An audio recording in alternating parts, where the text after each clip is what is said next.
resilient. My pleasure to present Rev Jenni VInecourt as our speaker for today. Do you have a bio here? I didn't even think to grab that. I apologize. We all pretty much. Hopefully. Pretty much y'all know who our lead pastor. The one and only. Hey, there you go. That's it, the one and only. I'll take that one. Okay. Okay. Good morning. Good morning. Today I want to talk about resilience in tough times. It's good for not so tough times too, but not only because many of us are hitting a rough patch, but not only because our country is moving through hard times, and not only because our entire earth is going through a transition period, but because I need to hear it too. We all tend to go through rough spots in our lives, sometimes no matter what, and how much I try to be positive, there are just times when things seem to be a bit overwhelming. And let's face it, with all the fear-based information on TV and print news and internet these days, you can find it anywhere. It can make staying in the positive that much more difficult. And on those days, I find I need help from the outside, and if I go inside, to bring me back into a space of love and light. I'll be sharing with you today several different ideas and theories on things you can use to find light again. And hopefully one or several of them will resonate with you. And as you know, it doesn't matter if we can't seem to see it at any given time. The light never goes away. There is never a time when it does not exist. We just sometimes have to try harder to find it. Sometimes reading inspirational and uplifting quotes is all it takes. An old Japanese proverb reads, "Fall 7 times, get up 8." And from Henry Ford, when everything seems to be going against you, remember that the airplane takes off against the wind, not with it. And from Leroy Satchel Paige, never let your head hang down, never give up and sit down and grieve, find another way, and don't pray when it rains if you don't pray when the sun shines. Prayer, that's another wonderful way to see the light. And I don't mean prayers to God to take away all the nonsense and all the nasty things that are going on, but prayers to allow us to see the good in all things, no matter what's going on. Prayers of thankfulness and faith and the infinite spirit's ability to handle it all. And when you're specifically in need of comfort, Psalm 147, he heals the brokenhearted and binds up their wounds. And another is Psalm 34, the Lord is near to the brokenhearted and saves the crushed in spirit. And one of my teachers, Elaine Thomas, used to say to me all the time, because I used to go to her, she was one of my go-tos when I was freaking out about something. She goes, "How big is your God?" You know, if your God isn't big enough to handle it, you're in deep, you're in deep trouble. So God, Goddess, whatever, you know, how big is your faith? Having faith that all is well is always an encouraging reminder. Sometimes hard to find, but strengthening that faith is always a good idea. And just how do we do that? Well, here's some ways that I found online, of course. Peace strength training. Keep doing things that make you feel strong. If you find peace in music, reading, working out, being in nature, keep doing that, especially on Earth Day weekend. Where'd she go? Oh, there you are. I thought you were sitting out there. I'm sorry. But yeah, especially for that, being out in nature. And I'm kind of dressed the part as well. Yeah. The things that give you peace and strength are also the things that nourish your soul and feed your faith. Embrace your grief. Allow yourself to grieve whatever you have lost, whether it is a loved one, a job, a marriage, whatever it is. You need to permit yourself to feel the sadness.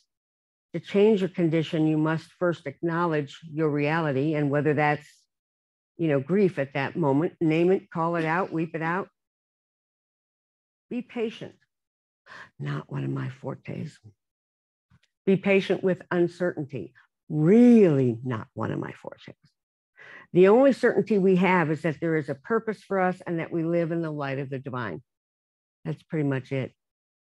It's the only certainty there is. So be patient with uncertainty. Be at peace with uncertainty, because we live in uncertainty. Other than there is a purpose for us and we live in the light of the divine. And we are a part of the divine. Practice receiving, whether it is faith or a small gift from someone else or a compliment. Practice not resisting it. Excuse me. Practice openness and surrender, and faith will manifest and multiply in your life. Practice the positive. Look for, look for the small but positive things that always happen around you. Excuse me. You may only be able to find one or two, one of the tiniest things at first, but even those tiny things are signs to remind you that you have a purpose and that hope is alive. Take some action, get involved with people that causes that touch your heart. That may be spending time with children or volunteering in the church community. Making a positive difference in lives of others is important in building your own faith. And take a chance. Take a chance to deepen your faith. You must use it. Or to deepen your faith, you must use it. Pretty much use it or lose it. Using your faith for the small risks increases it for bigger things. And I just have another addition here that helps. Baby time. Fran gets her baby time today, and she is definitely adding to the positive in that way. And she's a very good baby, that's right. I also found some great information from the U.S. Air Force on spiritual resilience. That kind of, yeah, I know. It kind of confused me a bit, but that's okay. They apparently incorporate this into their training, and they have this to say about it. Spiritual resilience is defined as the ability to sustain an individual's sense of self and purpose through a set of beliefs, principles, or values. They suggest a healthy way to work on resilience is by cultivating gratitude and counting your blessings. Who knew? I know we've spoken about this before, and it bears repeating because it's so very important. This is a quote from Derek Marley, 47th Operations Group and Maintenance Victorate Chaplain. There is something, excuse me, there is something transformative and happens deep down, I want to make sure I get it right, deep down in our soul when we give to others freely and generously. I'm going to read his quote again. There is something transformative that happens deep in our soul when we give to others freely and generously. And I believe that this giving that he speaks of is not only financial or material, but also in thoughts and prayers and positive energy. Again, when we practice this for other people and situations, it increases our own ability to sustain ourselves through good and hard times. Gratitude is healing for ourselves and the universe in general. Using gratitude when you are in the middle of difficult times sometimes takes some simple instruction. Sometimes takes, for me, gratitude, and I got to admit it, incorporated with a swear word or two. Those of you who know me well, you know, sometimes it's really, really difficult for me to get in that space. And if I got to use those words to get there, I'll use them and then I'll get there. If you're feeling yuck of the moment without some direction, it's hard to know where to start. So here's a few pointers for starting. When you're stuck, just be grateful. You don't have to be grateful for whatever has you stuck, but begin to appreciate what doesn't have you stuck.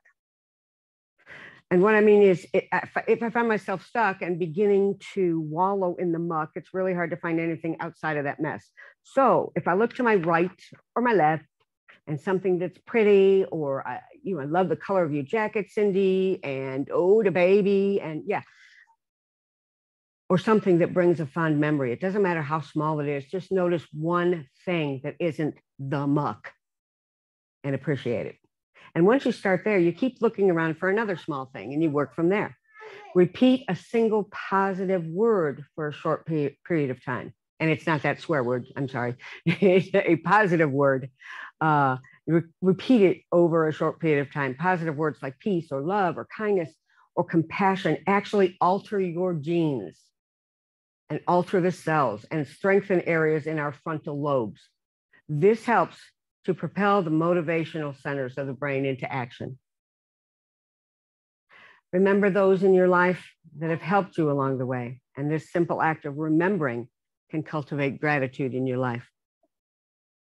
Over the last 2 years, with my health issues, there are so many people that have helped me either with rides to the doctor or cards or thoughts or prayers or whatever. And when I remember where I am now compared to then, sometimes I have to write a list. The list is so long of people that have helped you, regardless of what you're going through. Somebody can find somebody that has helped you.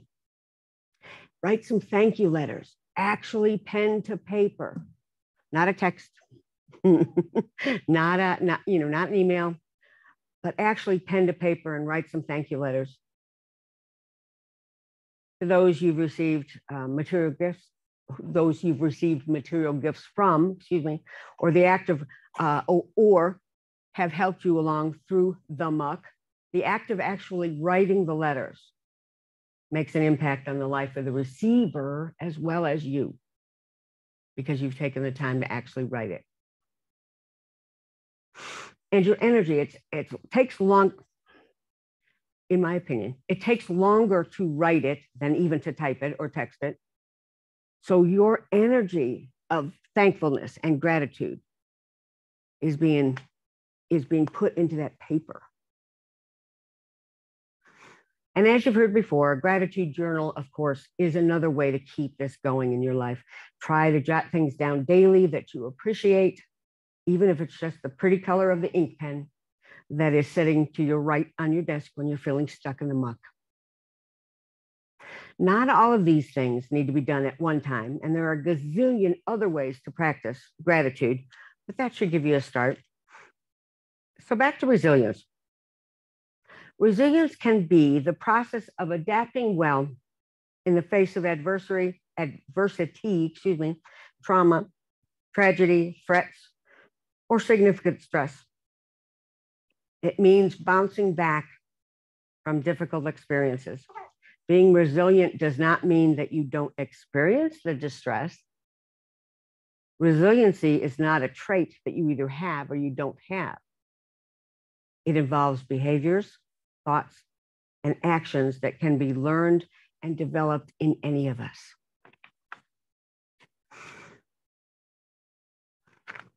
According to an article in Spirituality and Health magazine written by Dinsa Sashan, I have no idea whether I am pronouncing that correctly. There are 6 ways to build your energy or your resilience and your energy. Number 1, develop a support network. Your social ties can protect you from the damaging impact of adversity. While not everyone has a supportive family, everyone can develop a supportive network by nurturing your group of friends, whether that's online, in person, whatever. Go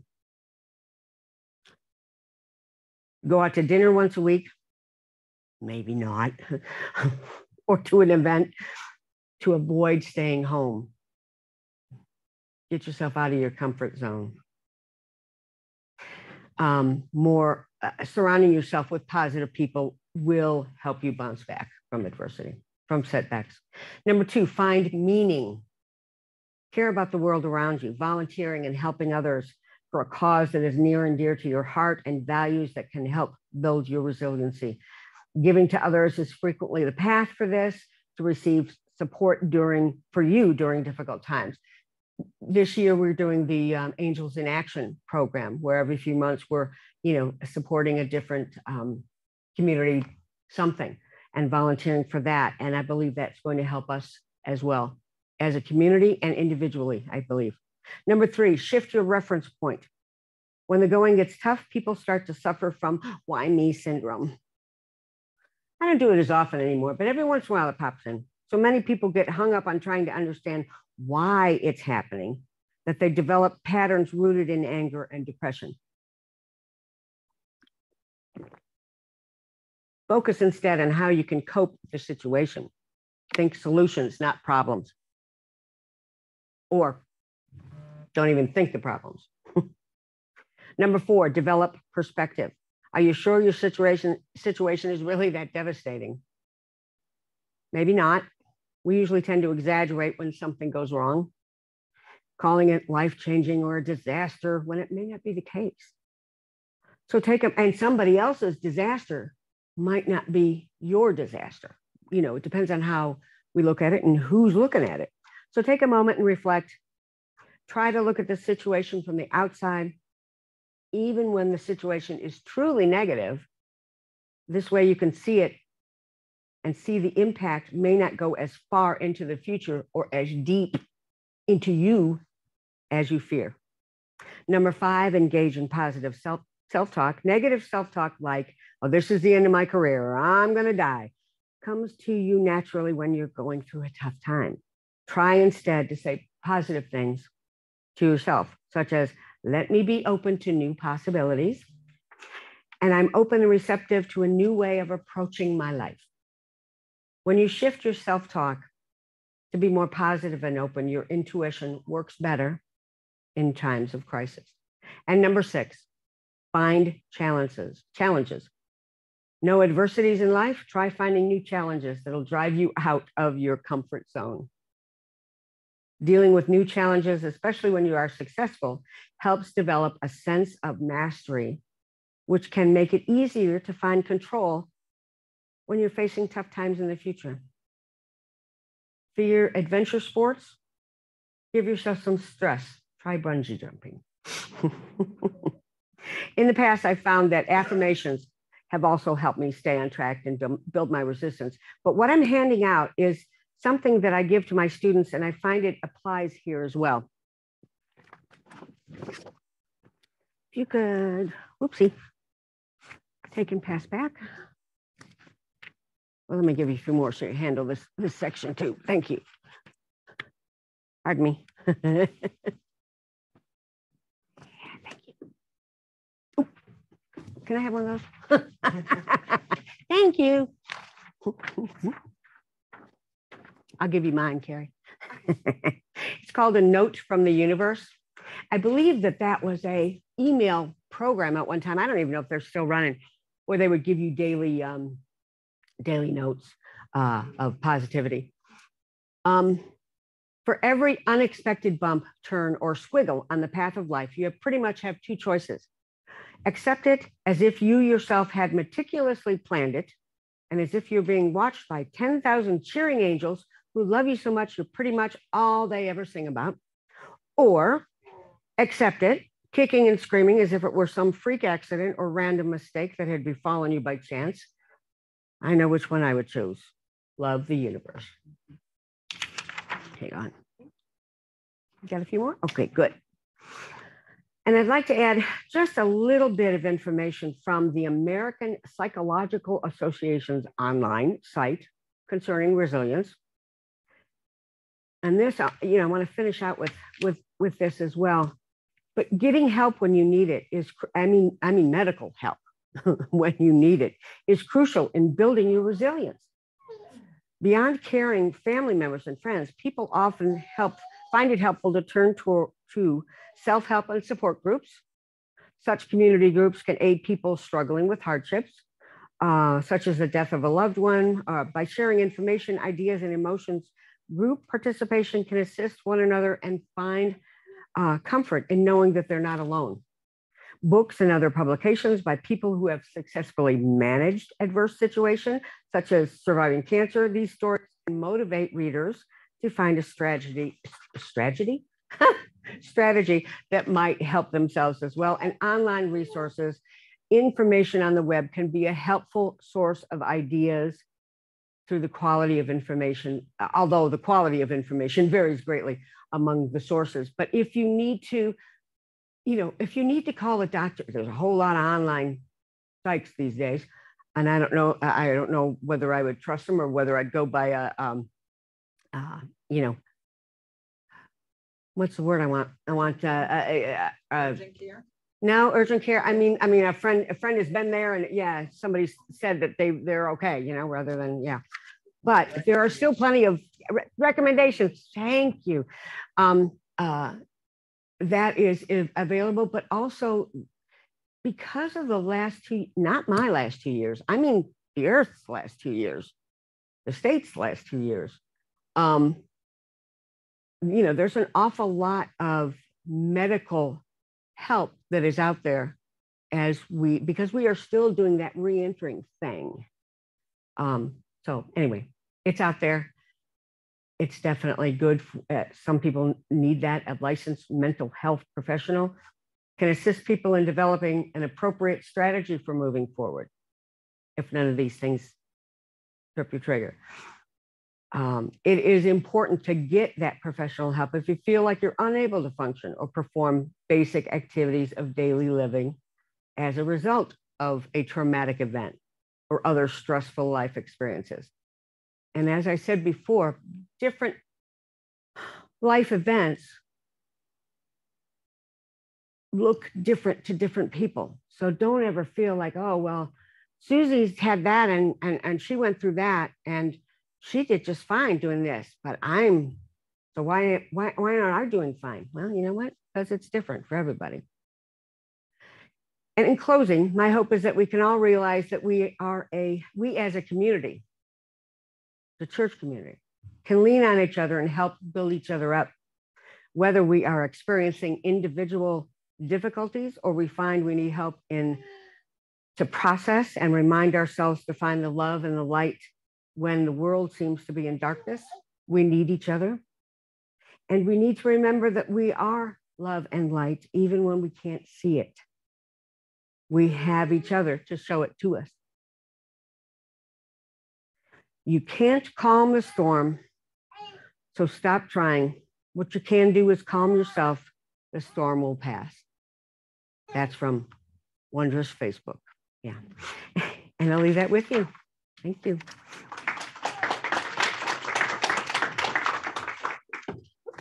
I'll stay for a moment. Thank you. Are there any questions? Okay. Yes, Kathy. Jenny, I just want to say I'm really proud of you. Thank you. So you've been really tough healing and not healing. Having been a cancer person myself, I really appreciate your stalwart efforts and your resilience. Thank you, Kathy. Thank you. Much love. Anybody else? Dale. I also want to say that you've been through a lot, and you certainly have the authority to speak about resilience, and you threw a lot of stuff at the wall, and one thing that really resonated for me is the idea that everything is uncertain except that I have a purpose and that I live in God's light, because there aren't any guarantees. It's better to accept that and deal with it than to pretend that we know everything's going to be okay, because sometimes it is and sometimes it isn't, and you still got to roll with it. You still got to roll with it. That's right. Thank you, Dale. Yeah, I'll take it. Anybody else? Yes, Fran. I don't know if you covered this or not, but I don't know if you want this or not. but resilience isn't something that we can just say we want.